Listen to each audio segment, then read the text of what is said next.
What's up, Sean? Greetings, Edgerenka. Hello there, viewers. This week we're looking at some police-related matters. We are starting in Cane Garden Bay.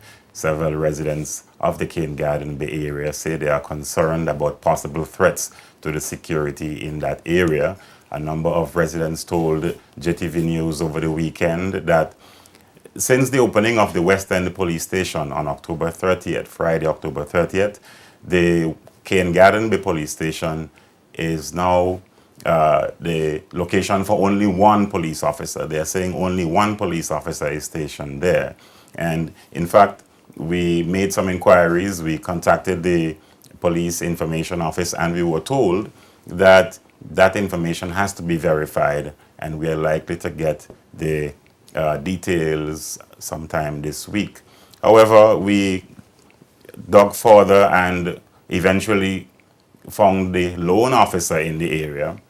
In fact, when we found him, he was busy assisting a resident changing a tire. If you look on the screen, you can see that the police is doing more than policing, actually assisting a lady who had a flat tire there. And it was confirmed by other residents, although the police didn't want to engage in a discussion with yours truly, that he is the only person there going by the alias Spice. So their claim seems to be legitimate so far. And until the police information office can prove otherwise, there is only one police officer at the Cane Garden Bay Police Station, allegedly, except, of course, for the crossing guard, who is also there, I believe, on a daily basis, assisting with regulating the traffic and so forth.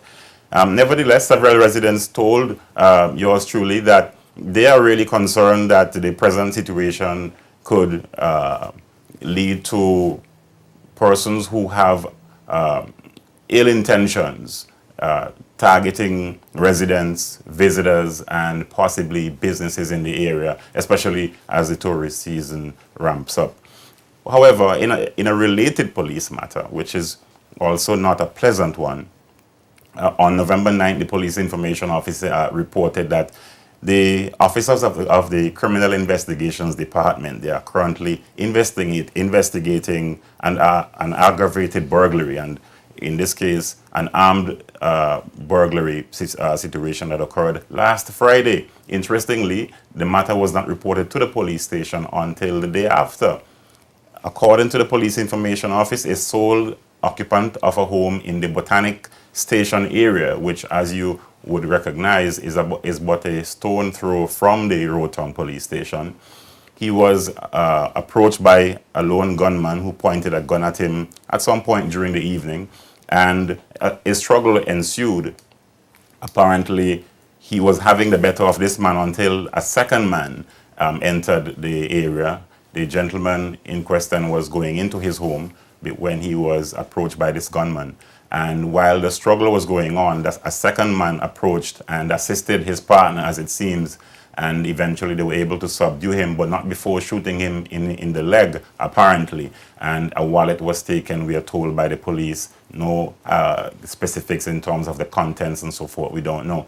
But it's evident that the burglars were looking for cash. How did they single out this person? We don't know. We don't have all that information, and we're not sure that the investigations would bring that to light. But certainly, it raises a concern that something of this nature could occur so close to the police station, the Roetown police station, and in this case, a shot fired, but yet the matter didn't get to the police attention until the day after. In fact, after the gentleman, we are told, was treated at Peebles Hospital and released, and that's all that we know up to this point. But on a lighter note, the RVIPF officers, they say they are helping to encourage discipline and teamwork and respect in children, while at the same time promoting the advancement, the development of the sport of cricket in the territory. They are working in conjunction with the BVI Cricket Association and the Scotiabank BVI through the Scotiabank Kiddie Cricket Program. The neighborhood officers of the VIPF, they are receiving coaching training to help us, and this is actually facilitated by the West Indies Cricket Board to help with the development of the sport of cricket in the BVI. So the police is at both ends here. They are busy trying to assist to make the community a better place, while at the same time they have a challenge on their hands Is it that they have inadequate staffing, or is it there insufficient police officers there to ensure that the entire territory is well policed? Could it be that there is a problem with the deployment system, that maybe they have enough officers but too many are off duty at one time? We don't know. These are questions that we can't answer at this point unless the Police Information Office provides those answers. Okay. In regards to King Garden Bay, Sean, do you think the people in King Garden Bay feel that there's an upsurge in criminal activity in that neighborhood? Why are they motivated to request an additional officer? Well, that's a question that I can't answer factually. And I don't want to make any wild assumptions, but I can say that based on what they said in terms of their concerns about possible threats to the residents, visitors, and businesses in the area, that they are probably in preventative mode. That's what I would say at this point. And you weren't able to ask the police department why only one officer in that area? I did say that earlier, in fact, and the Police Information Office, as I said earlier, said that they will verify that information and we'll have those that detail as it relates to the situation at King Garden Bay and other details sometime later this week. There seems to be, I don't know, a rift between the media and the police department. What can we attribute that sort of divide to?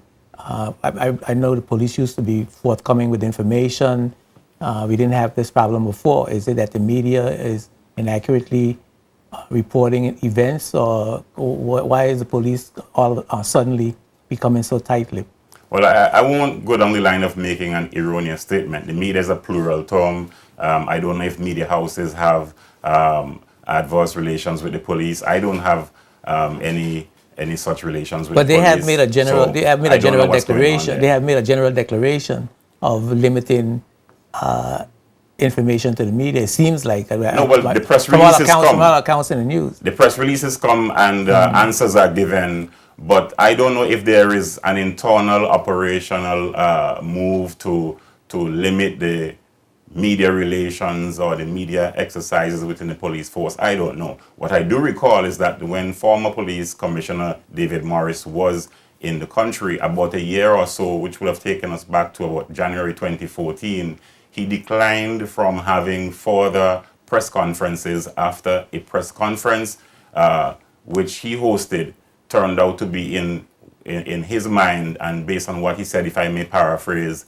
poor reporting on the part of some media houses. Since then, in fact, even before he left, he has given interviews to myself. We went there with camera in his office, and I also saw a couple news releases coming out from, or rather stories, where BVI Platinum and a couple other media houses actually interviewed him. So what's going on internally, I wouldn't know. Do you feel that your follow-up questions are being answered? The questions are being answered. The timeliness of it, I would question. The concerns that some persons may have when they are in certain positions, I may question. But one's professionalism is to be determined by every individual. Okay. Well, thanks for that report. We're certainly happy to see that the police is trying to do some community policing and fostering relationships with youngsters in the community. That could only be a good thing. So we are certainly glad to see that. I have always had personally good relationships with the police. So I'm interested to know why they are becoming so protective of information, because I think the public needs to know what's going on and need to be aware of all the activities that the police are doing to make sure that we are safe and secure. So hopefully that would change in the future. But thanks for the report, You're welcome. Sean. Interesting report there regarding the police department, the Royal Virgin Islands Police Force.